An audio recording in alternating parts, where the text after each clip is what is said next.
That's good. Good afternoon, all. I like that. I want to call He's getting there. the Ag Planning meeting to order. First item of business is, I need a motion to accept the minutes of January 25th, 2022. As mailed, motion by Bob, seconded by Jay. Any omissions, corrections? All in favor? Aye. Opposed? Carried. Who's called here now? See Mr. Ferguson? I see Mr. Ferguson. You have a quorum of your committee. Okay. Thank you. So Bob, is he on or off? No, I'm off now. He's off now. I want to show up, but I still got my motion. 2021 year review. Okay. Laura, it's up to you. Yep, so I'm going to introduce the Black Dog team. Chris Coughlin, who will be doing quite a bit of presenting and does some great stuff along with the rest of the team. Michael Wood, who's the guy who's out and about talking to some of the local businesses. And Alexis Shippey, who is social media person extraordinaire. So with that, I'm going to hand it over to Chris to talk about what we did and achieved last year. Awesome. Thank you, Laura. Yes, I'm Chris. For everyone who has not met me before, we're super excited to actually present what we've been working on over the past year, what we're looking forward to do in 2022, and how we can really carry a lot of that momentum and things we've achieved over the past few years into the future here. So I will share my screen. We have a presentation that covers a lot of our findings, some of the things we've done, some of the data, and we'll just start going through because continue. All right, and like I said, we're excited to share all this information with you.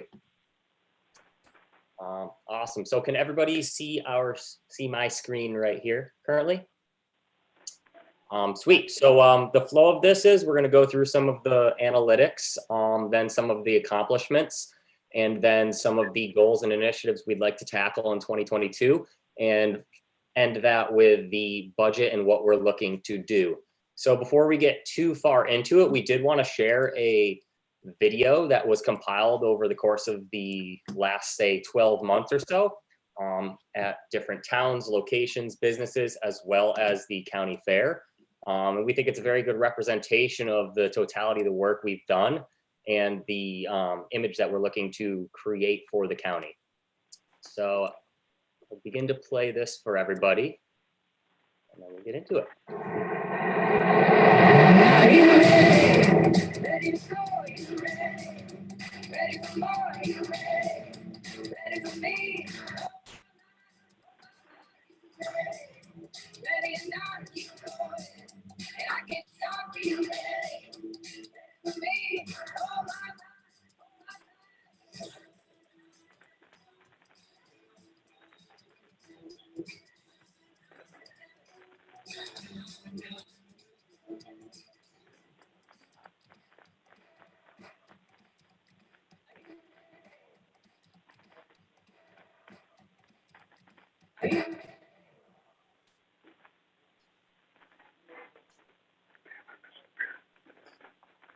So that's the first little video we want to share with you guys. Obviously, you probably saw a lot of recognizable businesses and locations, and our goal is to continue to get out into the county and find more and more of these businesses to feature in content like that. Chris, can I interrupt you for 1 second? Yes. Just to let you know that we didn't hear most of the sound on that. So just for the supervisor's knowledge, these are all posted as separate videos on the tourism website. So anybody who wants to go look at them, they're available there with better sound. But the sound didn't come through Zoom for some reason. Yes, that was one thing we were a little worried about on Zoom. Thank you. So getting into 2021, after 2020, going into 2021 was definitely a year of shifting back to a lot of the traditional tourism initiatives that we were, working on before COVID. In 2020, there was a lot of becoming a community resource, updating business hours, trying to let people know where they could go, what was open and what was not. And that's why it was very exciting this past year to really get back to a lot of the core of what we've been doing over the last few years. So the first page we have here covers just some big picture website analytics. So as you can see from 2019 to 2021, over that 2-year period, there was actually a 200% in website users growth, 116% from 2020 to 2021. A lot of that was the result of the actions we took on, say, social media, the email marketing, as well as creating organic content. A few of those big pieces of organic content are the development of pages for every single town, as opposed to one county page. Development of individual pages for trails or niches, so fiber, craft beverage, cheese, U-Pick, open studios, all those sorts of things. As well as really looking at what was appealing in terms of content and pushing more of that through email marketing, such as events, to then force people back to the website. So we saw a lot of really great success with those things, and those are also tactics that we're going to plan to continue this year. In terms of the total page views growth, we saw great growth year over year on this as well, a little slightly less than unique users, but still trending in the right direction. And these are numbers we love to see.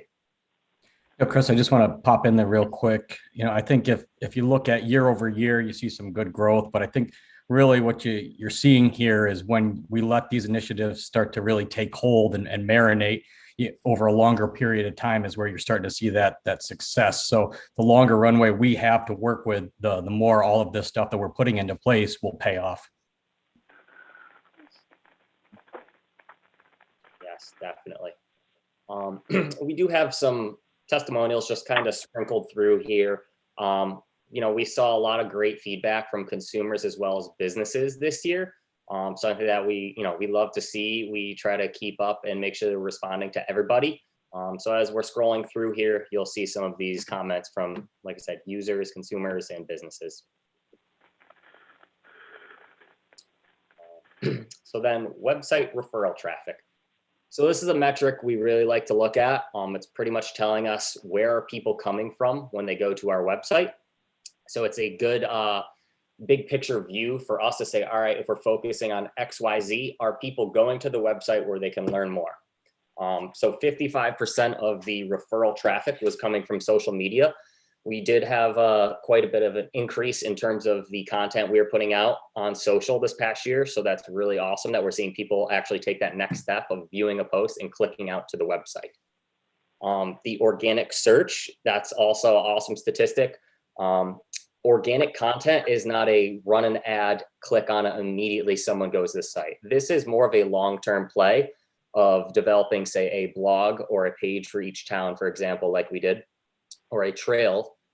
And over time, that generates more and more and more traffic itself and brings people to the website. So we're really excited to see how those towns and trails pages really play a role this whole year as they're up for longer and can pull more and more organic traffic to the site. Direct would be anybody that typed in the domain name washingtoncounty.fun, washingtoncounty.fun or washingtoncountyny.fun, I believe. Other websites could be something like glensfalls.com, lakegeorge.com, and other here are websites that Google isn't exactly able to pinpoint or track. In terms of the locations of website visitors, we're really happy to see that a large percentage of the traffic is coming from the capital region as well as going down to New York City.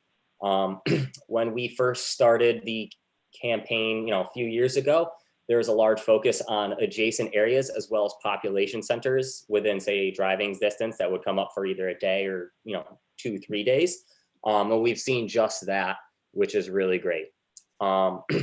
This Burlington, Vermont, Plattsburgh, New York, this is an area that we do intend to start targeting more specifically. I know we've had talks with Laura about, let's increase our exposure in Vermont, whether through digital content on the website, distributing of the visitors guides to, say, visitor centers in Fairhaven, Bennington, places like that. But that is definitely an area of focus moving forward. The top visited pages. This is another area that we really look to see, all right, we're getting people to the site. What are they interested in? So the home page, that's fairly obvious. It's usually one of the top pages on every single site. Events page came in second. About, early in this past year in 2021, we started doing monthly emails that were specifically promoting events that are coming up the next, say, 30 days. We saw that those were receiving a lot of the highest engagements in terms of being opened and clicked, and that this is one of the pages people are going to most. So that actually gives somebody something specific and actionable to do and get into the county after seeing it. And therefore, we want to make sure that this page is always sort of at the top of the most visited. The giveaway page, obviously everyone probably knows that people like free things or the opportunity to win something. This campaign lasted month, maybe month and a half. We did quite a bit of promotion to push people here. We saw quite a few email subscribers from this as well, which we'll touch upon a few slides down in this. And then the Flannel Fall Crawl was another very successful event that we did. It had a website built out. Mike, I'll let you talk a little bit about that, as that was sort of your idea, and we saw some great success with it. Yeah, certainly. So, kind of understanding that the traffic that we're driving tends to be event oriented. They gravitate toward wanting some sort of event to go and learn more about. So we kind of created our own event, even if it wasn't a specific single day event. It was an event that took place over a period of a few weeks' time. We put it together late in the season during a particularly slower stretch for the county when there's not as much drawing traffic in during that time. So it was the mid-November timeframe in which we put together just a kind of a craft beverage crawl, if you will, and dubbed it the Flannel Fall Crawl. Worked with a couple of pretty well-known craft beverage companies to put it together. This was something that was really a no-brainer for the craft beverage producers throughout the county to participate in, as they had to do nothing. There was no buy-in. There was nothing that they had to provide for us. In order to participate, we generated the awareness, drove the traffic, and had people flocking into these producers, tagging themselves, tagging the business, the brewery, the winery, whatever it was, in an effort to participate in the event themselves. So it was a great way to generate awareness of all the producers throughout the county in a way that didn't, again, ask anything of them. And what we're looking to do moving forward based upon the success of that is obviously, and we'll mention some of this as we move forward, but to replicate the event, use this as sort of a template as to what we can do to drive future events moving forward. Awesome. Thank you, Mike. Then going on to the next page here, the Our County page, we saw that a lot of people are going to learn about the county. And over the last couple months of 2021, we developed unique pages for every single town. We understand that they're, all unique themselves, all have something a little bit different to offer. And that I think it was time that we had unique pages, like I said, for every single town to represent, the history, the general overview of what there is to offer, as well as specific businesses in that area, and allow a user to find businesses and things to do based on an area and not only a category. And just a quick point, some of these obviously numbers are all over the place. There's hundreds of pages on the website. So, when you see 2%, it's, actually a solid number of people that are going to these pages, as, seemingly every business has its own page on the website as well. So basically, just to jump in there, what Chris is saying is, due to the fact that there's so many pages on that site, that the traffic is dispersed amongst all those pages. So the percentages may look a little paltry, I guess, but the actual traffic to those pages is much larger. Yes. So pulling up Facebook as well, another channel that we've seen quite a bit of growth on over the last couple of years. You can see the age ranges here, just about what we would typically expect from Facebook. We are noticing that women are interacting quite a bit more with our content than men. And I'll actually loop in Alexis right now to talk about that, as she's developing quite a bit of the content and is really in these analytics on a more daily, weekly basis. Hi. So, just based on how Facebook versus Instagram versus other social media works in general, we've started to target the types of content to those audiences. So, what we find on Facebook is that people are looking more toward either long form content, so wanting to watch videos or read articles, learn a little bit more about the history, check out some of the blogs on the website. That's where those people are looking for that kind of information, as well as people who have a little bit more time to spend on Facebook, after work.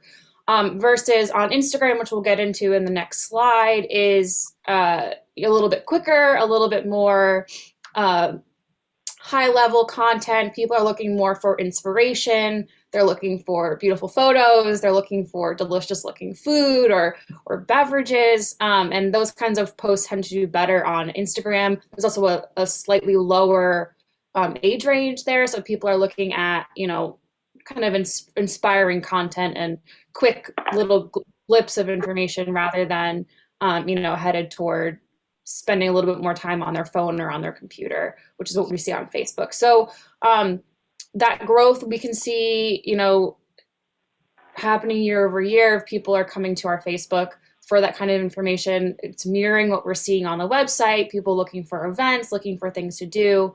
So we're going to keep kind of pushing in that direction on Facebook. Thank you. Instagram, another channel that this is a big focus moving forward to grow this. For example, on Facebook, we can publish a lot of page-like campaigns to generate followers, so then you don't have to pay to put content in front of them, whereas Instagram does not. That's one of the big differences in running campaigns on there, along with what Alexis was saying in terms of the age ranges skewing a little bit younger. But again, we're seeing, the majority of the people that are following and engaging with the channels are women, and therefore we're beginning to start tweaking content specifically to these people, as opposed to say the first year or two where we're really trying to just build that base and see who is it that's following Washington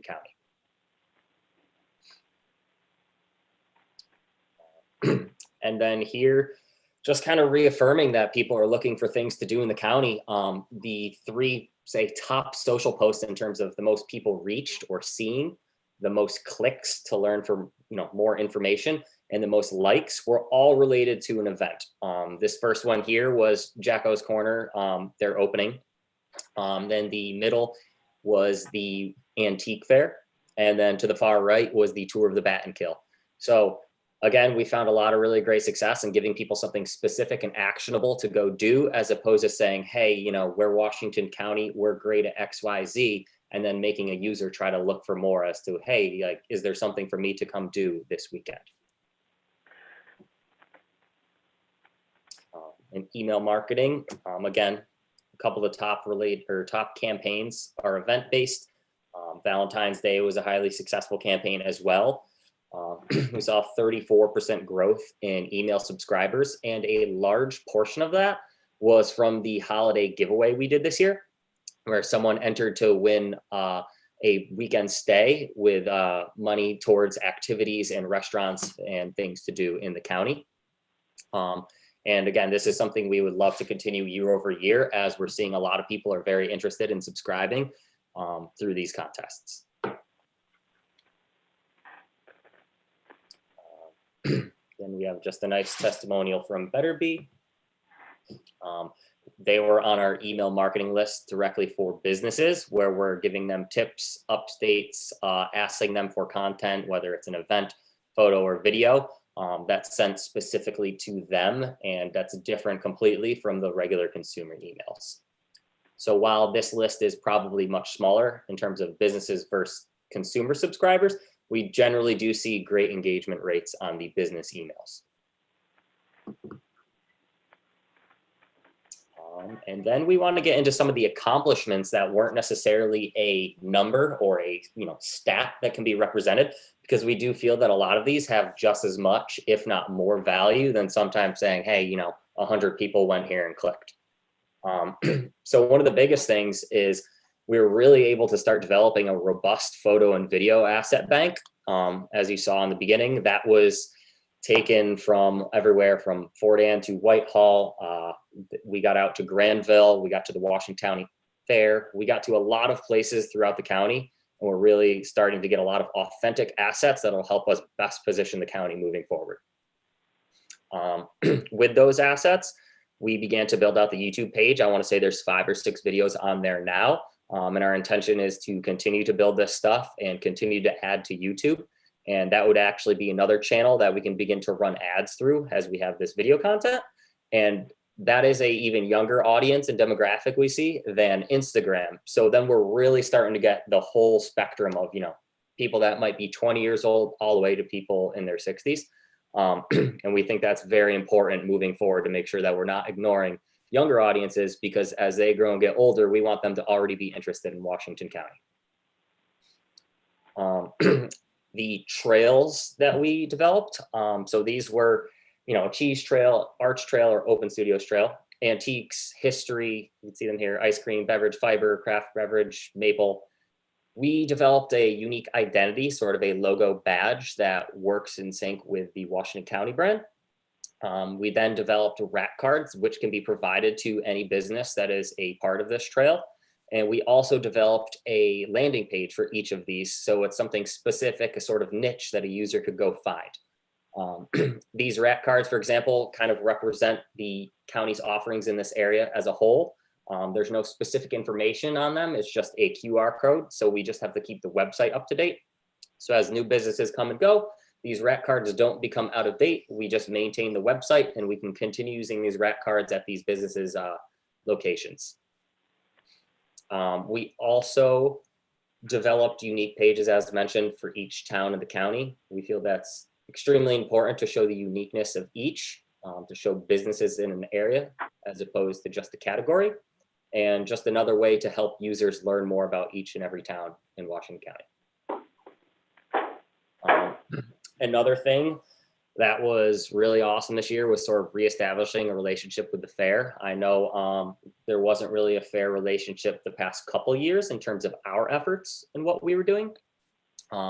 But just this year, working with them and having signage placements to kind of, get the awareness for the county brand at the biggest event in the county was something that we thought was extremely valuable. And we're looking to build on that more, because there's so many eyes there, people from out of the area that, may have seen Washington County tourism for the first time and now are very familiar with it because we had a presence throughout. The visitors guides. So we developed a sort of 4-fold visitors guide. It fits in rat card holders as well when all folded up. This represents the county as a whole. And again, we stayed away from putting specific information on these and using QR code that people are more familiar with now to send them to the site so these things don't become outdated. These will be distributed all up the Northway, everywhere from Capital Region all the way up to Ticonderoga, and we're looking to expand into Vermont in 2022. Then also the broadband marketing campaign, a little different here than the traditional tourism initiatives we were doing. But we saw actually a lot of success with this. So obviously working with Laura and ECC Technologies, they said that Washington County had the highest rate of response of any county for their broadband studies in New York. So we look at that as a big positive and towards helping you guys get funding to, enhance the infrastructure of broadband throughout the county. And then as Mike sort of talked about a little bit earlier, the craft beverage focused event Flannel Fall Crawl was a big hit. It didn't ask businesses to do anything other than be open their usual hours, incentivize people to get out there in the fall, tag the businesses where they're at, and enter to win a gift card to, say, their beverage producer of choice. But Chris, I think like the fun part about that one was we kind of came up with that concept pretty late in the year. I think it was October or so. And we were trying to get this out the door within a month's time, get everybody on board and generate the proper awareness so that it was a successful event. And we were able to do that. It wasn't easy. And I think we probably have a lot we could do better with a lot more runway to work with as we look at 2022. But it does show the power of what we're capable of doing. And when I was out in the community throughout the county, I talked to to businesses, I talked to residents, and it was just fun to hear them talk about it, that they were aware of it, that they engaged in it, that they had people coming in the door because of it. So it was really, it was a testament to what we did in a very short period of time, but I more so look forward to what we can do this year with it. Yes. Then this sort of graphic here, it's actually the visitor's guide mocked up. We probably started sending these out a few weeks ago, and we've had over 40 requests for visitors guides already. And we've actually seen people from Alabama, Texas. We had a request from Germany. So people are finding this and actually wanting and requesting visitors guides. And like I said, you know, over 40 in only a couple weeks with not a ton of promotion to push these out has been awesome to see that people are interested, engaged, and that these are real people all over the world and country interested in Washington County and wanting information. And then we just wanted to show you guys some of the assets we've captured. A lot of obviously scenic shots. We got Salem Artworks here, the fair, Adirondack ATV tours. And it's our intention, like I said, to keep building these assets so everything you see is an authentic representation of the county.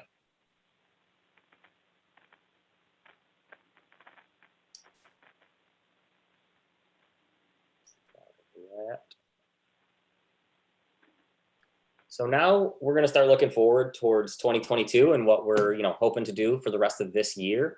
I'll start with some goals and initiatives and things, you know, that are on our checklist of let's get through this and mark these off and get them done. So starting here, we've mentioned a few times, expand paid targeting more into Vermont, whether it's the visitors guides being distributed or whether it's digital advertising. We think these people are, you know, they're adjacent to Washington County and they're ideal to have them come here, even if for a day, 2 days, 3 days, no matter what it is. Now that we have these sort of trails developed, we really want to start pushing them as sort of unique industry offerings. I think when I look at, you know, Saratoga and Warren counties, they don't necessarily have the same offerings in terms of a full trail of, say, that many craft beverage producers. They don't have any, you know, that many U-Pick places to go. You know, the art studios. So we really feel like this is a way to separate Washington County even more and promote you guys for something specific.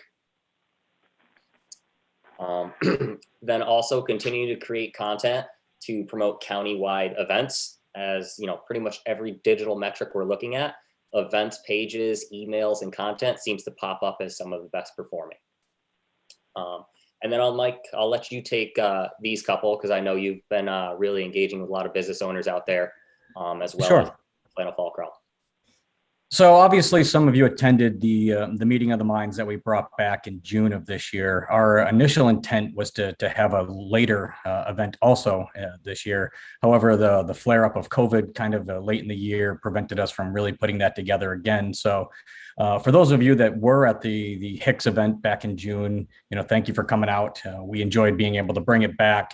I think it was a good time for us to, again, introduce ourselves, reacquaint ourselves with you guys. Obviously, I was new at the time, so to get to try to establish some relationships with some of you was very helpful as well. But I think moving forward, our real focus is to have this a couple times a year, and then maybe even some smaller roundtable type subtopic events that the VRBO you'll see later is perhaps one that is worthwhile as a kind of a subtopic roundtable for us to explore. But really what this allowed me to do is to get to know the businesses better. And I kind of continued that throughout the year, going to a number of businesses, getting to know the faces behind the business, getting to understand the business a little bit better. And then from there, understand better what we can do to help support them or how we can bring them into some of the campaigns that we have going on. So a lot of the businesses that I went and worked with were then featured either in some of the photo shoots that we did or some of the contests that we did, the giveaways that we did, the Flannel Fall Crawl, things of that nature. So once I have that relationship, that it just makes it a more synergistic relationship where we can easily plug and play, and they can reach out to me and say, hey, this is what we have going on. Can you help us promote this? And it's been really paying off thus far in the short period of time that I've been going out and then kind of getting to know the county a little bit better that I grew up in. So secondly, there is we want to continue to establish, build these events that we believe are successful moving forward. I already touched upon year 2 of the Flannel Fall Crawl. I think the goal there is just bigger and better. More awareness and more traffic through the doors is kind of what we're aiming for there. We kind of had up a cross-country ski event idea. And what I did was it was just in conversation at my dentist office, honestly. And she was telling me of an event up in Tupper Lake that draws in 1,000+ people on an annual basis. And why can't we do something like that here? So it's those types of opportunities that we're looking to kind of bring to our county. And it's a joint effort. It's amongst all of the various, or some of the various companies, breweries, producers, businesses throughout the county, bring them together. Again, not ask a lot of in terms of an investment on their behalf, other than just being there, being themselves and offering their product, and then making it a big community event where they not only get the benefit of all the traffic that's coming in, but they get to know each other a little bit better as well. And honestly, that's the one thing I was telling these guys earlier. I was at an establishment in Greenwich earlier this week, or last week, excuse me. And while I was there, 2 other business owners came in, and just to see them supporting each other, so that community is already developing organically. So what can we do to help foster that? And I think events of this nature, where we can bring everybody together as a larger community, would certainly look to help bolster those relationships. Awesome. Yes, and sort of the businesses and getting sort of people in specific businesses working together with organizations. This New York State Haunted History Trail is something we've discussed. So the New York State Haunted History Trail is sort of a program that a lot of counties across the state are a part of, and they actually promote, haunted locations throughout these counties. They're also historic, and you can actually list a location. So, we have 3 here that we've been looking at having on the trail, and they'll actually be featured in a whole marketing program. They'll be featured on the website. People can call and try to book tours, and really get people from all over the state to come to Washington County for something like a haunted tour. While they're here, obviously, they can then enjoy everything else that all the towns have to offer. And then the last bullet on this page, display advertising campaigns. So the rules and regulations around tracking social media users on other websites are constantly changing. In general, it's making it a little bit more difficult to track what these people are doing and using that to effectively target them with content. So we look at display advertising as another method to do this without relying specifically on, say, Facebook or Instagram. And an example of that would be, I go to the events page on the county. I maybe or I may not do anything. Then I'm on, a third-party site. It could be on timesunion.com, and I'm getting a display ad either at the top or a sidebar that says, did you know that the Flannel Fall Crawl is coming up in Washington County in, 3 weeks? So it's just another place to put content in front of users and really leverage what they viewed on the Washington County site to send them similar content after that. And then we just have a little bit more here. Obviously, we want to continue to build on the presence that county tourism had at the fair. See if there's ways we can support them as well. Develop regional relationships with media outlets. New York Vermont Media. They actually have a partner network of outlets, and we're really looking to sort of work with them to say, how can we target all different areas adjacent to Washington County, even maybe, a few hours out, sort of a more robust, comprehensive plan, as opposed to like, hey, we'd like to run an ad. Continue with the photo and video shoot. Like I said, we have a pretty, strong asset bank developed, but there are still areas and businesses and places that we want to be that we don't necessarily have a ton of assets for. So we want to continue to get out into the county and capture those. So Chris, along those lines, and Laura has mentioned this a few times, is that we want to try to eliminate the use of those stock photos, those photos that anybody can buy off the internet and plug into their advertising or their post, whatever it may be, where our goal is to really bolster our inventory, our assets to such an extent that that's largely few and far between. Alexis was mentioning earlier that anytime we do have to rely on a stock image just because we do not have that specific need for perhaps a holiday type feel or something along those lines, a list is kind of created. So in the back of our mind, we know that we have to at some point attain that specific shot because we're going to do something holiday related again in the future. So, understanding what we still need to develop and attain is one of the things that we're really focused on. Yes.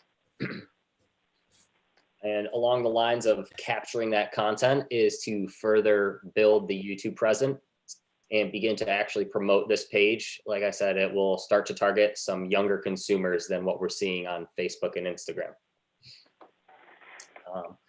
We have some website updates here. It's been a few years since it launched.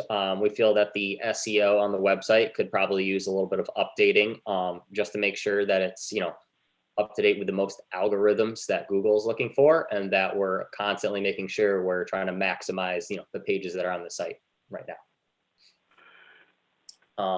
Something we want to implement a little bit more, maybe digitally, as in addition to things like at events like Meeting of the Minds, are surveys. Asking businesses, are you following the business group? Are you on the business emails? What are the top 3 things you would need help with?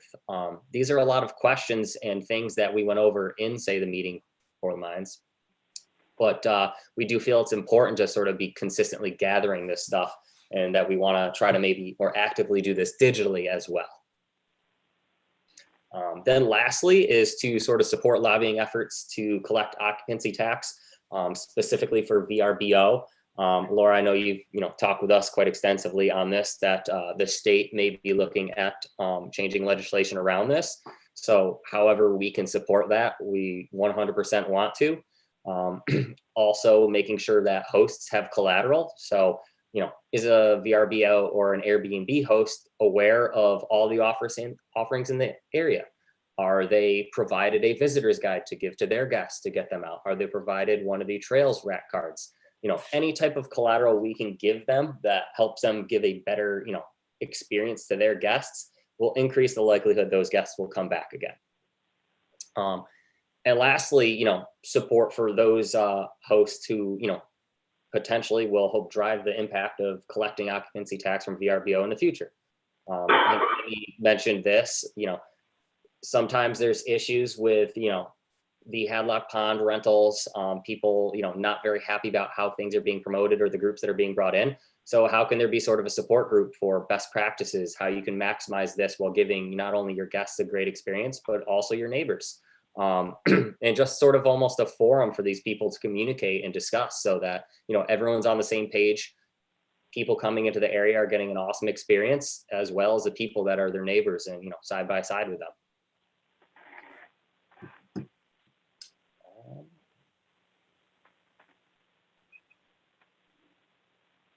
And then this last slide is sort of the plan for the 2022 budget. We look at these as sort of the areas that we want to, 100% tackle the deliverables. This is very similar to last year's. We do have some additional initiatives that we would love to discuss on the next meeting that we really think would help take this up another level, another notch. But this amount is just about in line with what we had for the 2021 budget. And like we said, we want to really make sure that we're able to continue on what we did last year, build on that, and further all the analytics, all the accomplishments year over year.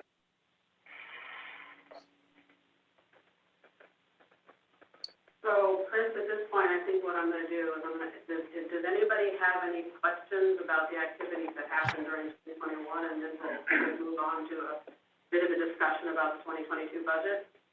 So I did have a question, Chris. When I look at the statistics of where the people are hitting the websites from, I noticed you had Albany, Rensselaer, and Troy, or Schenectady and Troy. Where do the statistics from Warren and Washington County fit in, and Saratoga County fit in? Do we have those statistics? So that is going to go a little bit into Saratoga County. So those 3 areas is actually what we call the DMO zones, sort of like a metro area. So that does include, say, Albany, Rensselaer, Schenectady counties, a little bit of Fulton, Montgomery, and Saratoga County. Warren County, I do not know if it's 100% in that exact group, but we can pull that information out of Google Analytics if you'd like to see it. I'd be interested in how much local, like, look at Warren and Washington County's local, what the activity is in bringing the website, because they're important in participating in all these events. Okay, I could definitely follow up and get you that information. Thank you. Dan Shaw? Yeah, hey, Chris, or maybe we know, I don't know, do we know how many vacation rentals, I call them Airbnb, but I know there's other companies. Do we have any idea of what that is, or is that proprietary and nobody shares that? So I can address that one, Chris. Okay. Yes, we do. We, through the Capital Sarasota region, we subscribe to a database called Rove that collects information about short-term rentals. So I have the data that sort of talks about the average annual revenue from a number of different host platforms, which could be Airbnb, it could be Vrbo, it could be Tensor, it could be several others. I don't have the data with me, but because we subscribe to it through the Capital Sarasota region, we do have the data to access. So I was just curious, can they all be mailed, the brochures? No, we do not have access to their actual addresses. We just have access to sort of quantities. Okay. And that's actually sort of a thought that we, on our last call, discussed of, there could be a forum for sort of best practices for these, hosts, so they can also communicate, and also a way to sort of say, hey, we have these, if you personally message us, we can provide these, collateral pieces to you.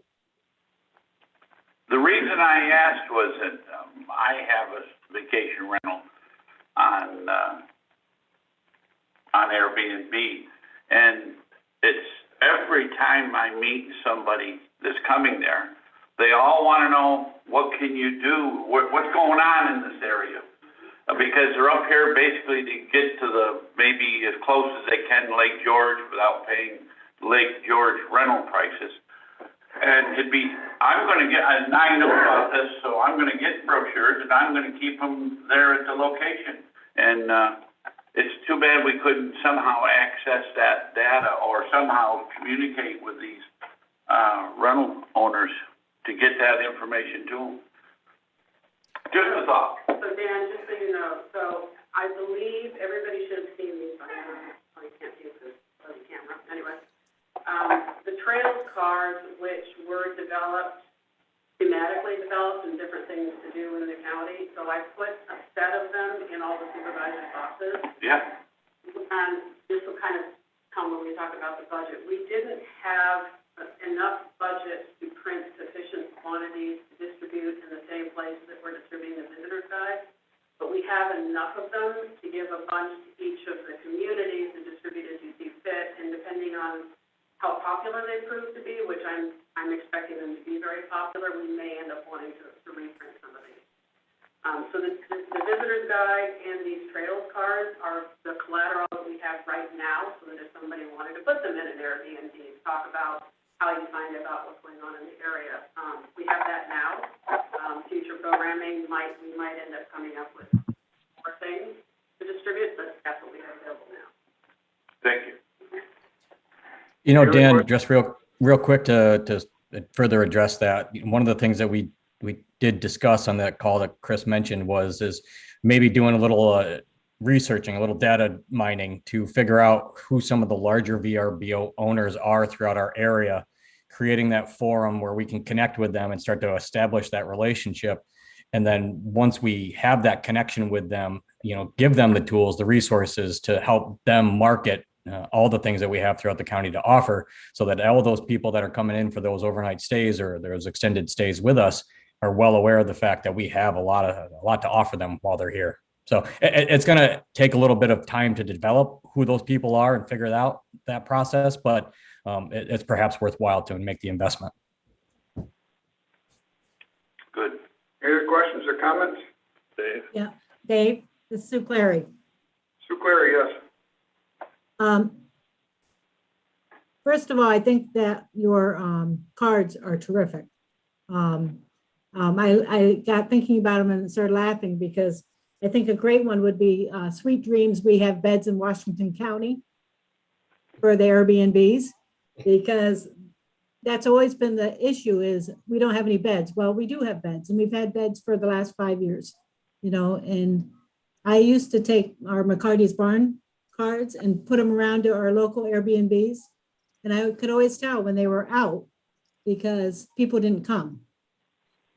It was that quick. The cause and effect was tremendous. And so probably most of the town supervisors know where their Airbnbs are. And if they don't, I'm sure they could probably find out. It's a great resource, and it's a great way to move people around. So good job. Great job on your cards. They're really, the little phrases at the top are terrific, and they're engaging, and they're easy to distribute. So thank you. Bob? You. Yeah, Chris, about halfway up the slides, you had kind of a demographic one. You said 73% of the respondents were female, and you Yes. had an age break in there. Are you using the age stuff to target those age groups in particular, or are you targeting to try and increase some of the ones that are low? How's that being used? So, Alexis, do you actually want to get into this? I know you're Yes. very in. So, just based on how Instagram is in general, this is pretty much what their users look like already. So what we are seeing on our end is reflecting kind of the overall demographics on Instagram. It's mostly women. It's mostly millennials. So, even recently in talks internally just about social media, we kind of came to the realization that, oh yeah, all those young people on Instagram are now in their 30s and 40s. When it started 10 years ago, it was young people. So, we're seeing that trend reflected in what we're doing, but we certainly can target people who are in the younger age range, but they're just not on Instagram anymore. Like that 13 to 24 is on YouTube, is on TikTok, other places. They're not on Instagram in the same levels that people in their 20s to 50s are. In the same way that on Facebook, it's more in their 30s to 60s or 40s to 60s. It's just kind of reflective of the users in general we're seeing. Anything else? No, I guess, Lori, you want us to talk about? Okay, so what has been presented today is essentially a synopsis of what happened last year and a discussion that sort of says we largely want to establish a baseline and do pretty much more of the same for next year. The way the tourism budget is right now is we have about $92,500 that is county funds, and then $48,000 that will be coming from I Love New York, which means the budget that's voted in right now is $140,500-ish. So in order to duplicate what we did last year, we would need another $60,000 in the budget. So we have had conversations about the potential for using ARPA funds. It had been agreed that we would want to consider adding $200,000 to the regular budget. So we didn't go very far down the line today in presenting alternative ideas, largely because the committee chair wants to be involved in the discussions. So at next month's meeting, we're going to present some additional ideas and initiatives that could be undertaken in addition to the baseline of what's been discussed today. But this is the issue that we run into. So the visitor's guides and the trails cards, we didn't actually get those until January, because although I had been in discussion with Black Dog about doing this early last year, by the time we knew we were going to get I Love New York funding, the county budget was altered, we were left trying to cram a lot into the last couple of months of the year, and we weren't able to get it all done. So the timing issue sort of says,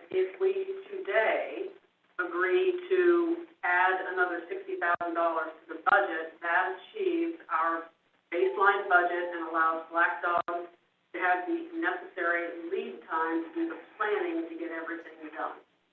And then if we discuss next month further initiatives that we want to support and what other money we would want to add to it, that could come then. Now, Mr. Nolet has sort of brought up the issue in the past that the difficulty with using the ARPA funds is that we won't actually see them until July. So I just wanted to engage in discussion about how do we both make sure that we have the budget in time for Black Dog to have the necessary lead time to do what we need to do, and yet, pay attention to the fact that we know that the ARPA funds are not actually going to hit until sometime in July. We discussed it in July and then voted in August. We're back down to just a couple of months to get everything done. So, I don't know if anybody has any suggestions. Again, if today we can talk about increasing the baseline budget to 60, or an additional 60, so it would be a total of 200.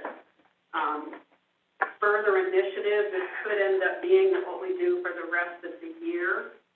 If we want to wait till July is, perhaps we talk about a bunch of initiatives and we're only able to do one more in the rest of this year, and then the rest gets moved off to the following calendar year. The other thing that would need to be addressed is we, on an annual basis, have renewed Black Dog's contract. So we're going to then run into the same problem, and that if we are voting in activities today that get undertaken next year and we don't have a contract in place that allows Black Dog to move, that also kind of hampers. So my suggestion on that is that we do a 3-year contract with Black Dog, which is also what we do with HVAC, which at least enables them to, be under contract to do the work, and then we have to come to a decision as to, in terms of timing on the budget, how we get the money in place that's necessary to achieve all of the things that were talked about in this presentation and what we talked about next month. So my first question is how much money do we allocate from ARPA? Do we remember? $200,000 a year for 3 years. So really the first step is we have to find the first $60,000 so we can proceed with what's on the list right now. And that would leave the potential for $140,000 for additional initiatives. Okay. So yes, Al? Go ahead and finish, and then I'll ask my question. Well, I was going to say, I think that from here, we would have to move this to finance to make a decision on the $60,000. Is that correct? Okay. So that's the first step. And now you, please. Laura, just for a point of clarity, the $48,000 in I Love New York funds, that's 24 state, 24 local, right? We're not getting 48 from I Love New York. So we're getting 48. We're getting 48. Yeah. Fantastic. So our That total makes me budget- happier than I was a minute ago. Yes, our total budget right now appropriated is $140,000. So that's the 92.5 is the all-in county money. Correct, which includes, so we have to match I Love New York by 50%. We Right. basically matched it by more than 50%. We Right. put in more than 48. Because it allows us to do some things that are not I Love New York eligible. Correct, and I will also honestly tell you, although there are some lobbying efforts to change it, what most of us see is I Love New York funds are just going to continue to dwindle. They have reduced significantly every year for the last few years. And I think if you're successful in your VRBO, that will probably shut that down even further. But, so, Mr. Chairman, if there was an appetite to use the 60,000 of ARP funds to get her to the 200,000 basically that's in this budget, that would still leave 140,000 for special projects that came up during the year or next year, because again, we have, 3 more years to spend those monies out. We don't have to spend them immediately, but if you were to take 60,000 of those now, that would be no problem. It'd still leave 140,000 for any special thing that came up, like a match on a grant or something like that, so. Chris, could I ask you to stop sharing your screen, please? Oh, yes. I need to see everyone now.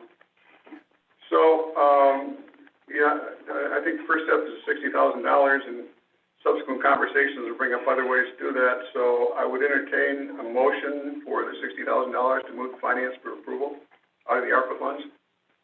No, you can't make a motion now. I just wanted to, could I ask something out of due respect, though? Yes. Could we actually entertain setting to finance the entire budget, which would include the 60,000? We don't have the I Love New York or anything budgeted yet. Why not get the whole plan? All in right, place? I didn't realize that, so Yep. I'll look for a motion for the whole $190,000, which includes $60,000 from ARPA, I Love New York Fund, and any other allocations that are there. Thank you, Chairman. So, I'll move it. Jay moves it, do I have a second? Paul and Dan, will you second, or you have a question? Both. All right, I need to do one before the other, so, you got seconds? Any further discussion? This time for my question. Yes. Just out of point of clarity for me, Laura, what was our budget that we spent last year from taxpayers' money versus ARPA money? We didn't spend any money, ARPA money last year because we didn't have any. Okay, so then what was the money that we raised to put that in the general fund, right, is where it's, So right now, the 158,000. county budget is 92,500. That is the exact same number that we had in 2021 and I believe 2020. okay, no, that's. Same number. We're starting, jump through years and then we got ARPA money and whatnot, so we're really not going above and beyond what we've done in the past. Okay. That's what it sounded like we were going way above and beyond, but we're really not. Well, not with county funds, I should say. Right. The additional money would come from ARPA. Right, This is a new norm. This is higher than it was. Correct. Jay? right. Al, just a quick question too, it's higher because we've got more bed tags coming in here, do we? I mean. So the happy news maybe for Laura and maybe even the board, we haven't tapped that reserve yet. And the closing number for 2021 for just the Airbnb was $115,112. We budgeted 22. And I think that we've got 75,000 in there this year. So I think the 75 is probably even conservative. And we haven't tapped any of that money for any of this discussion. Okay, I didn't know if it was in or out, okay. Yep, so that is available too for consideration. But we haven't tapped that yet. Any other questions from the gallery? All in favor? Aye. Opposed? Seeing none, motion carried. I think the second order was to consider the adoption of a 3-year contract with Black Dog And way of procurement. in way of procurement. Okay.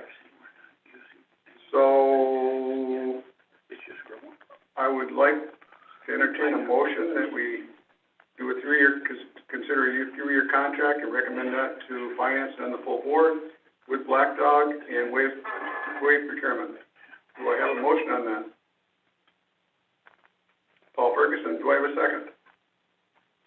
Second by Jay. Further discussion?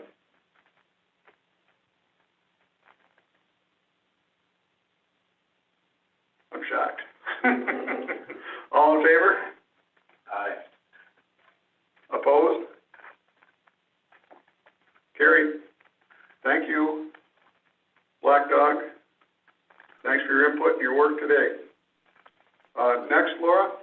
So we will see you guys next month when we do discussion of potential initiatives that could be over and above the 200. So thanks, everybody. Thank you. Yes. Thank you. It was a pleasure. Thank you, everybody.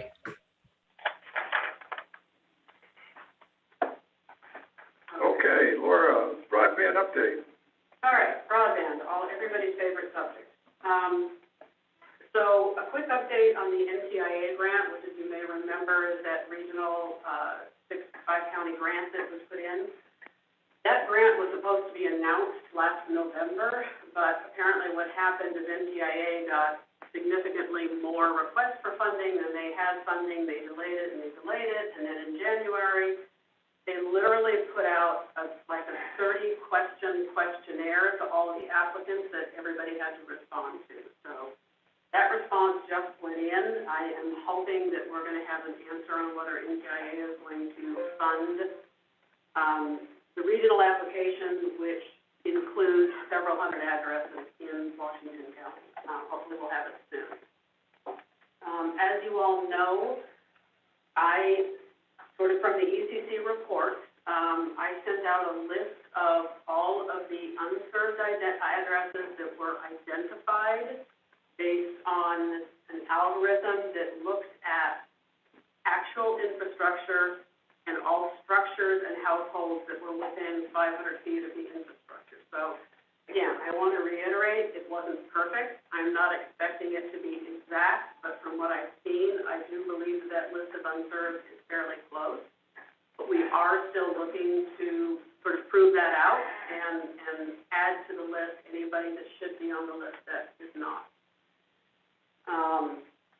The actual survey results have been posted on the county website under the planning pages, as was the presentation that ECC did. But the thing to remember about that is that the report, the survey, and everything was done while Slick was still working on the build-out.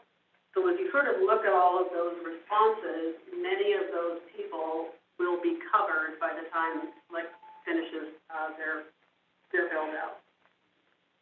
You also know, because we talked about the possibility of the county working with a couple of providers to submit a USDA reconnect.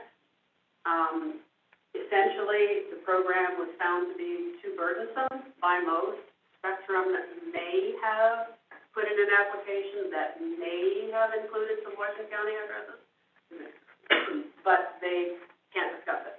So all in all, I don't know if anything went in from Spectrum, but if it did, they are the only provider that might have submitted. To give you an update on where Slick is. So here's the really, really good news. Slick was subsidized by the Broadband for All program to get internet to 2,828 households. By the time they're finished with their build-out, they will have provided access to over 5,000 households. So they substantially overreached their goal. So as you know from one of my last discussions, they had hoped to have everything completed by January, but what they have run into is significant frost. The frost is down 3 to 4 feet in some levels, and it's inhibited digging, and it's inhibited some of the crews getting out because of the cold weather. So again, they are behind where they had hoped to be, but Whitehall, Hampton, Putnam, and Dresden are all complete, with the exception of maybe 1 or 2 that they couldn't get to because of cold. Granville is about 70% complete. Hartford is about 50% complete. Salem, Hebron, and Fort Anne are all about 30% complete, and they are being hooked up now. Greenwich and Argyle are expected to be done in mid-March, and because they're moving north to south, Jackson, Easton, and Cambridge are likely to be finished in early April. So again, they're way behind where they had hoped to be, but by the end of April, they will have provided connectivity. Actually, he thinks that by the time they finish, because there was some other funding that came through RDOF, the number may actually end up being closer to 6,000. As of right now, today, they have actually connected about 2,400 households, and then the rest of those, the major part of the work, which is the middle mile infrastructure, the hooking up of the cabinets, putting in the equipment, has all been done, and at least Jackson, Easton, and Cambridge still have a bit of work to be done, but everywhere else it's done, and it just comes down to starting to hook them up. So what happens next is everybody's question. The total list of unserved addresses worked out to be about 2,000, which is actually significantly less than I thought it would be, and now I know why. It's because Slick has just ended up picking up so many more residents than we thought that they would. The 3 communities that had sort of the highest number of unserved are Argyle, Jackson, and Granville. They were all a couple hundred or more. Most of the other communities were sort of in the 100 or less. So the next step has now got to be to try and figure out how do we get funding to serve that last 2,000 people. So in order to do this, just to reiterate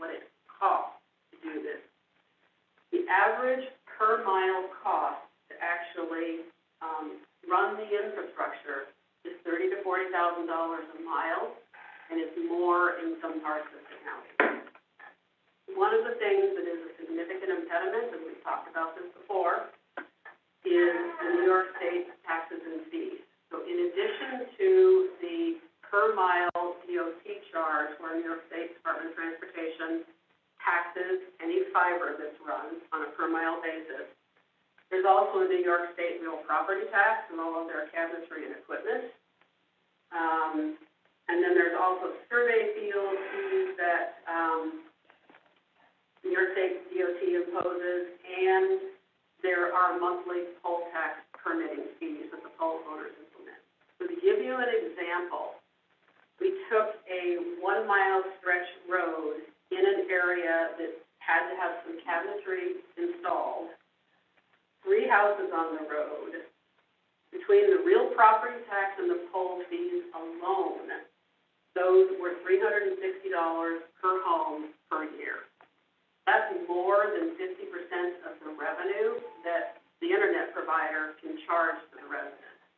So essentially, they're losing money because they've then got their own operating costs, they're losing money by hooking people up. So what we are kind of getting it narrowed down to is just kind of unfortunate based on the way that the broadband programs are deployed, is that we're down to the most expensive to serve. And the more expensive they are to serve, keep in mind, it's not just the cost of deploying the infrastructure, there's also operating costs that factor into what the providers can and can't do.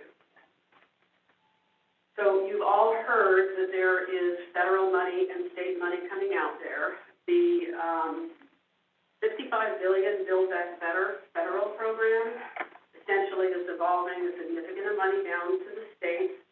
It's also funding federal programs that will address equity and low income, and it's also funding federal programs such as NTIA and RDOF and other applications that we've tried to participate in the past. With the money that the New York State is getting from the federal program, the governor has created a Connect All initiative. So the budget has yet to pass, obviously, but the formation of the Connect All office has already started. We're already hiring people and already ramping up to get going on that. So that plan is essentially going to be to create programs that will create matching grant fund programs, and will create affordability programs. That office is also going to be tasked with addressing the hindrance that some of the taxes and fees and other obligations that are essentially hindering broadband. Right now, one of the hardest places to get served is going to be anybody living on a state road because of those taxes. So some of that has been addressed in the budget that's being discussed by the governor, but not all of it. So the New York Connect All office is sort of expected to take those issues up and find ways to stop hindering broadband providers from deploying. The bottom line, what all of this means, for those 2,000 some odd addresses that are unserved, the next, other than finishing out their build out, the next nearest startup of any activity is going to be if that NTIA program is funded. Beyond that, my estimate is that we're probably a good couple of years away from seeing any additional hookups. Because even if you take that ARPA money that the county is setting aside to help fund broadband programs, that money, based on the numbers that I'm seeing, might help finish up 1 or 2 towns. It's not going to be enough to get coverage to all 2,000 of those, which means that the strategy that we have taken and still holds is to use that funding as match for other programs. But the unfortunate piece of that is it's going to take a while for New York State Broadband Office to ramp up, create the programs, deploy them, award money to providers, and then get providers out there to start building and constructing. So in the meantime, one strategy we can use, and we've talked about this before, is we can put an RFP out there and ask providers to start providing us with some potential costs to address this, which makes us a little bit more prepared when funding comes our way.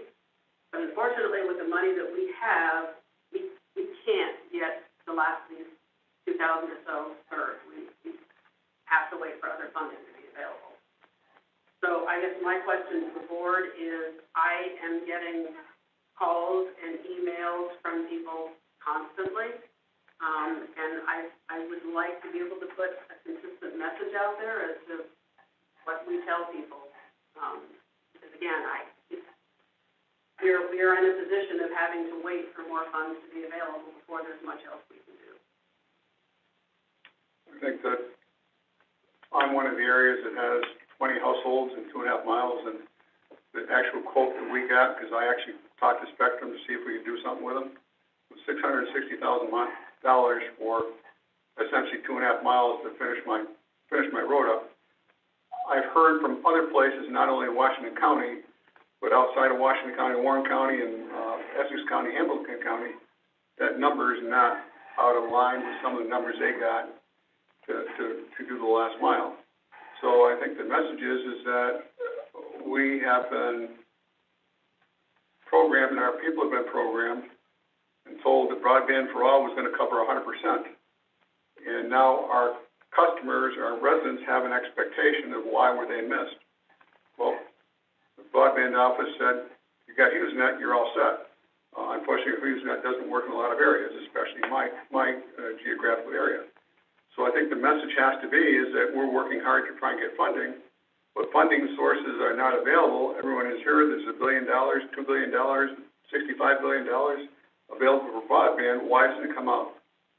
Why isn't it ready now? Why can't we start building infrastructure? So I think the message has to be, we're working on it. It's going to take time to get the programs in place, because essentially most of these programs are brand new programs that may rely on other programs that were in place, but they're still got to build a new program and craft a new program.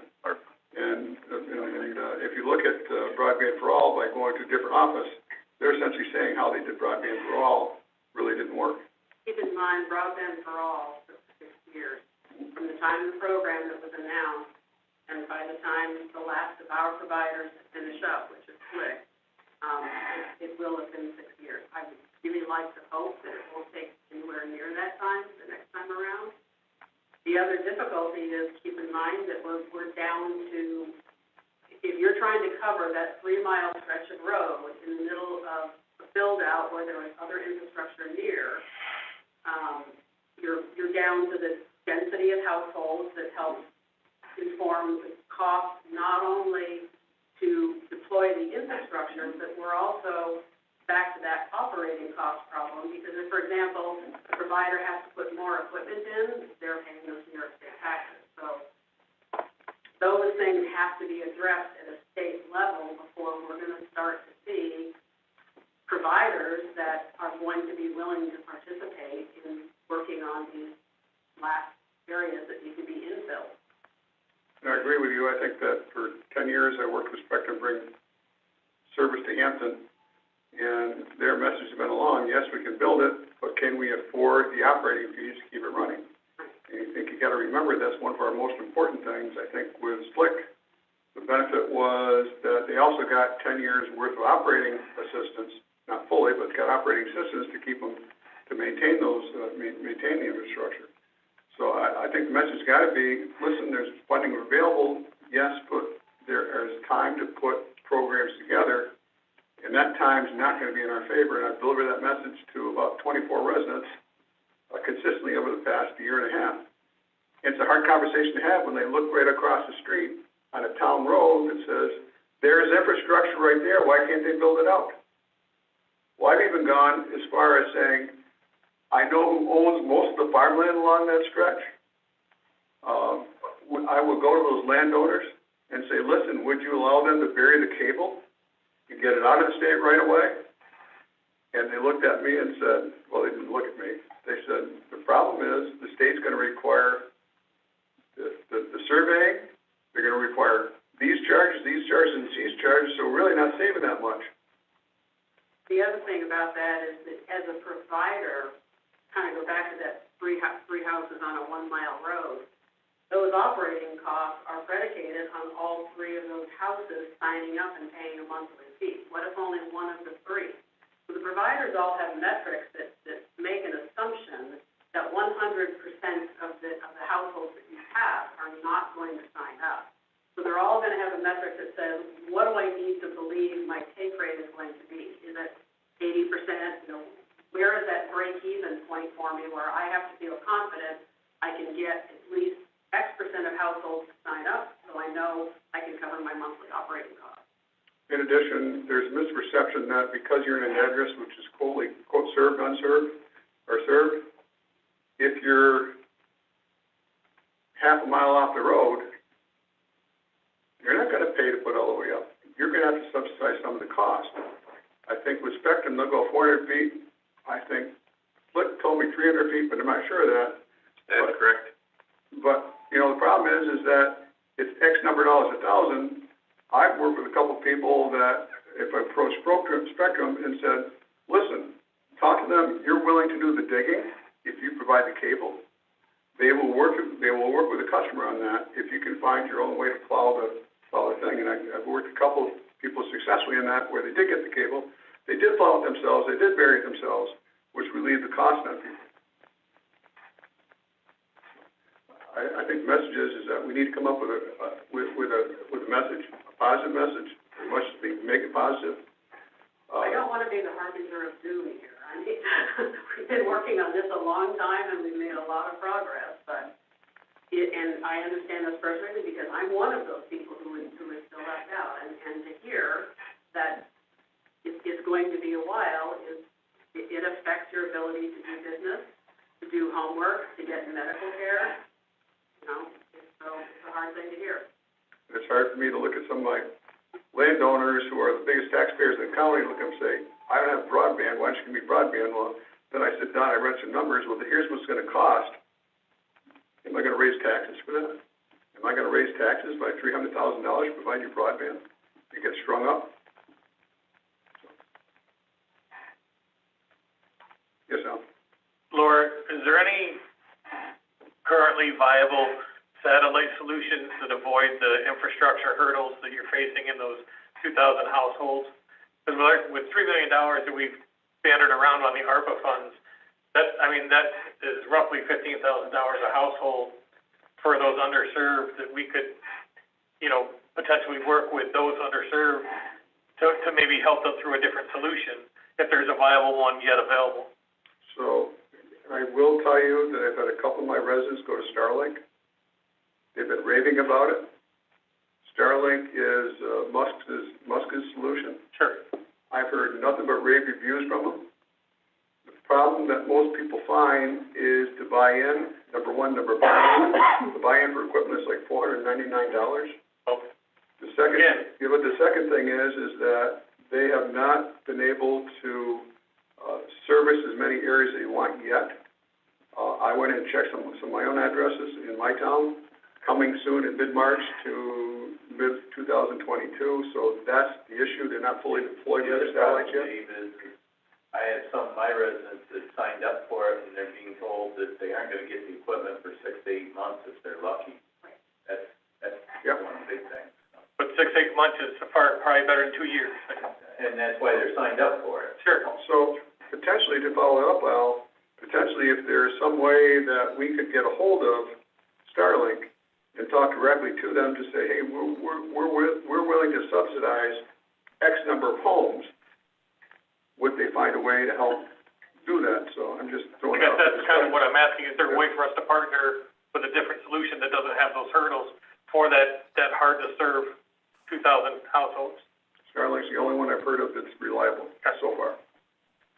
So I would also put out there, so we have had this discussion as one potential use of the ARPA fund, which is sort of the, when we get down to, we don't think we can do much more, that a reasonable use of that money might be to help subsidize somebody for the purchase of that equipment. So I think Dave is correct. Keep in mind, Starlink is still technically beta. They're still deploying. We have heard stories about contact Starlink and they say it's not available. On the other hand, I think Dave is correct, and those people that we have heard from that are using Starlink have been very satisfied with the service as compared to, you know, many of the other satellite providers. But I think the basic question is, what is the better use of funding? You know, are we better off not setting aside any match for future state funding programs and making monies available to help subsidize the purchase of equipment? Are we better off waiting until the state and federal money is out there? Or are we better off doing some sort of a hybrid approach, saying, you know, the first 100 people who ask will help with the, you know, I don't know, but I think that is something that bears further discussion. Because again, the funding that we have isn't going to get everybody service without waiting for more funding to come in. No, but even if you bought 2,000 receivers at $500 a piece, you still got plenty of our money left to do other things with. So there is another approach that I'm discussing with my town board, is that potentially we make it needs connected. So for example, if you're low income under $20,000, we'll subsidize 75%. If you make $100,000 a year, we'll subsidize less than that because you certainly afford it, but I shouldn't say certainly afford it, you may be able to afford it more. Is that an approach you want to take? So that $1 million we're talking about, so I did a rough calculation, about 2,000 times 4 is about $1 million. That could cut that down, but the issue is how do we help people if we get another cycle where there's learning from home, there's work from home that people have to do because they can't go in? Are those things that we want to consider? Because 2 years is a long way for people to wait, for people who've been, in a sense, I'm going to say, punished by the rules that the state has set up, and the fact that it costs so much for different reasons for infrastructure to be built. So that's another approach to look at. And I mean, I guess I would hope that I'm wrong and it's going to happen faster, but if you think out the process in terms of you've got to build a state office, you've got to staff it, you've got to create the programs, you've got to deploy the programs, you've got to make the choices. You know, that's a guesstimate. Maybe it's sooner, maybe it's longer. You know, you don't know. I remember what happened with Broadband for All. I mean, that extended for quite a while, and they had everything in place. It still took them 2 to 3 years to get to a certain point to make decisions. I think we're 3 years out on that. I think we're 2 to 3 years. I think there's things we can copy, but I think there's things they need to improve substantially that identify these areas. Instead of saying you got one person, one census block that's served, your entire census block is served, and there's 9,995 other people in that census block not served. The other I would just, you know, I would like to see some numbers on what a mile build out is. I get to be, I think you said I'm the highest number of unserved people, and I've got, you know, several sections of road that are gonna be unserved with a dozen houses on them in a mile, you know, and that density can't be all that bad for these outfits, and I'd like to see what the price would be on a cost to run those. And I'm trying to figure some of this out, why, you know, it is census blocks or anything, but possibly because my town has National Grid coming in one side and NYSEG coming in the other, and there's a lot of spots where there's no poles collecting roads, and maybe that's why it got left out. But, you know, I'd still like to see, because in my town, we could serve quite a few people with some short mile runs there, you know. So I'll give you the numbers that both Comcast and Spectrum use. 35 to 40 homes, it's a no-brainer. Some of them, depending on the company and the area, will go down to maybe 30 to 25. The baseline is 19 and below. Generally, they won't service those areas. I mean, it may flip-flop by 5 or 6 homes, but if you got a density of 10 miles per mile, or 10 connections per mile, that lessens the impact. Even me with 15 per mile, they're not getting covered because of the cost. So there's still more information we can look at. Laura? So the other thing to keep in mind, and Mr. Shaw alluded to this earlier, is that the towns all got ARPA funding. Now, not all of them are in a position to set aside any of that funding for broadband because it also allows wastewater and some other categories. But the difficulty for any town with relying on that is that there isn't any one town in the county that got enough ARPA money to solve the remaining unserved in their town. It might possibly make sense to sort of dovetail some of the town funding with county funding. But what you are gonna run into is a timing issue, because the ARPA funding has a limited time frame by which it has to be spent. And if deployment of these broadband programs exceeds that, then that limits the town's ability to buy on as part of a match. There is a possibility that each of the towns, possibly in partnership with the county, could select some to be served, but that's a very difficult proposition to get in, because then you're choosing some and not others, and that's very hard to do. The problem is that if you're 95% of your town served, how do you pass the cost on to provide taxpayer money for that 5%? When everyone else got it for essentially free, I can make arguments on both sides, but the taxpayers can look at it. You're gonna spend $200,000 to what? I even got that from my own board when I started my conversation. Well, to Jay's point, I mean, one of the things that I would like to do as we are updating this list of unserved is eventually start putting RFPs out so that we get some hardline numbers of what it's really gonna cost to get them. And then again, we're better prepared once any state funding comes out, in that we already know what it's gonna take in terms of the amount of money and where they are. And as you all know, ECC is now surveying the rest of New York State. They were contracted by New York State to do essentially the same thing that we did, which is do the survey, to map the infrastructure, and to identify where additional services are needed. So we're a little bit ahead of everybody because of the work that we have done in that regard. But what's going to stop us right now is not having immediate access to the funding. We can be ready for it, but until it's made available to us, we're limited in terms of how we can get immediate new connections. So what I did, and I don't know if the county would be comfortable with this or Spectrum would be comfortable with this, I contacted Kevin Egan. He brought an engineer out who did the forecasting for what it was actually going to cost to build out. So my question is, would we need to do a formal RFP, or would he work with us, and Slick work with us to identify those areas? To do that, I know that Slick has taken a look at the area. He come up with a different cost, but that different cost relied on the change in the pole attachments and the change in the state fees. I know that the providers would work with us to give us some numbers. Also keeping in mind that conditions and costs are changing rapidly. I mean, supply chain issues are raising the cost of everything to go up. So if somebody were to give us a quote now, that doesn't necessarily mean it's going to be the same in 2 years. But again, we still would have, if the idea is to have scope and scale, then I think an informal, give us a number as to what you would think it would take to get this.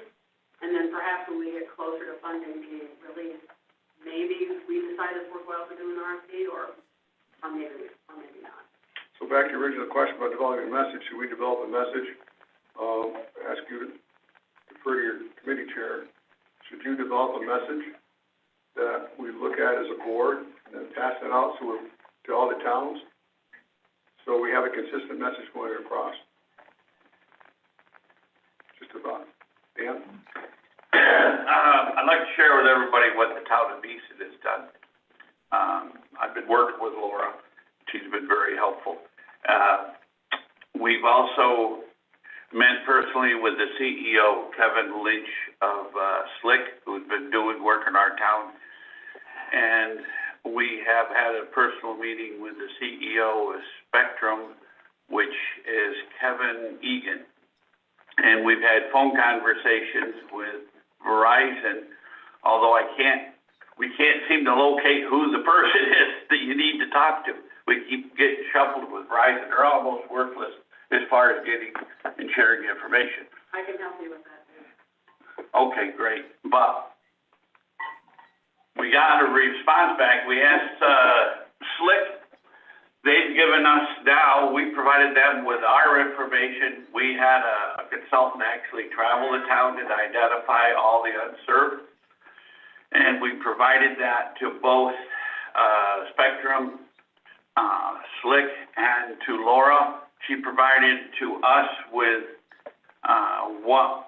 what's the ECC, what you have, and I worked with Tim Hardy, got all the 911 numbers, and we put that into the system. And Slick has come back with a price per road.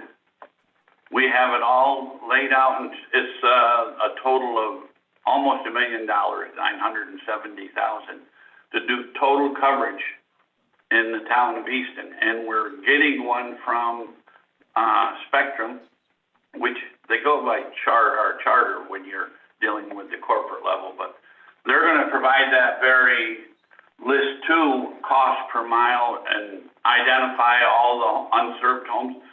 And into cross-referencing, we're still locating unserved homes that's been missed on different lists by compare. If we all share this information, we're starting to fill in the gaps and locate the ones. Some that are served, they have them as unserved. So it's the more we can share and all work together, we're going to identify this. And when they give us a price per road, that there's one home on a long lane, and it was $6,300 to run hardwire to them. So I mean, we can start to really identify the cost, but the average was $30,000 a mile, which I think has been mentioned here too. So that's the overall average. But I think we're getting very close to where we're going to be able to get somewhere. Now, the one piece of advice I want to give to everybody, I missed the boat on our first two solar farms. There's more solar farm projects looking at the town of Easton, and I'm sure there are other towns I know, Fort Edward and I think Argyle. They have to have high-speed internet to run those farms, solar farms. And that can be part of the requirement. Is like Spectrum is not providing service to anybody that runs that line. When it goes to the solar farm, it's going by homes, and they're not going to hook them up because they don't have to. And that can be a requirement, and it'd be the great advantage of the towns to take that as part of the process. How many homes will you provide high-speed internet to if you provide service to these solar farms? I mean, I'm learning a lot on this, and I want to share as much as I can. But What's the leverage for making them do that? Pardon me? What's the leverage for making them do that? Well, you can drag your feet on the permitting process, and you could actually, I don't know what when they wanted to come into our town, they wanted to be as cooperative as possible. And the solar farms, there's no skin. They have no skin in the game. They're going to hire one of these firms to bring it in, and they're going to pay for it, right to the note. If you become the solar farm's friend, let's say, and say, yeah, can you make this in your contract that any homes you go by be allowed to hook to that high-speed internet? They wouldn't care, and all of a sudden they're going to become a good neighbor. And I found that with most solar farm companies, they want to be good neighbors. Okay, so I think we got the ability to look at things. And I think that Jimmy Griffith will continue the discussions in future meetings. So, it's a great topic and a great conversation. So, last thing is, any other business come before? Going once, going twice. Adjourned. Thank you all. We're meeting on an average of 2 to 3 times.